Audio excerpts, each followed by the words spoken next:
कि पहले तो मैं मशहूर हूँ उन वोटरों का जिनने इन हालात में आके अपने वोट का इस्तेमाल किया, अपना एतमाद हम में इन्वेस्ट किया और उसके बाद एडमिनिस्ट्रेशन का और इंतज़ामिया के बाकी जो विंग्स हैं जिनने इन इंतखाबात का एक पीसफुल, रिलेटिवली पीसफुल और इफ़ेक्टिव सिस्टम के थ्रू उसको कंडक्ट किया।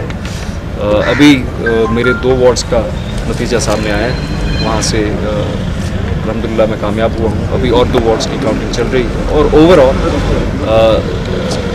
जो हमारे कैंडिडेट्स थे, फील्डेड कैंडिडेट्स थे, दे हैव फेयर्ड वेरी वेल और रिसाउंडिंग सक्सेस श्रीनगर की 8 कंस्टिट्यूंसीज में मिला।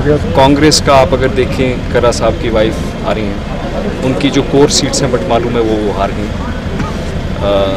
ये जो कॉरपोरेशन बनेगी, जो नताइज सामने आए हैं, ये कॉरपोरेशन ऑफ चेंज होगी, डिसाइसिव और ड्रास्टिक चेंज होगी और मुझे लगता है कि वो मुतबद्दिल जिसका श्रीनगर का आवाम बहुत सारे वक्त से इंतज़ार कर रहा था, शायद वो तब्दीली का मंजर आज आ गया। There are a lot of new faces. Apart from the new faces, as you knew, Congress was a contender, but Congress has been defeated by our independent candidates, other independent candidates in their core ward. देखिए proxies कौन कोई किसी को क्या कहे, जो इस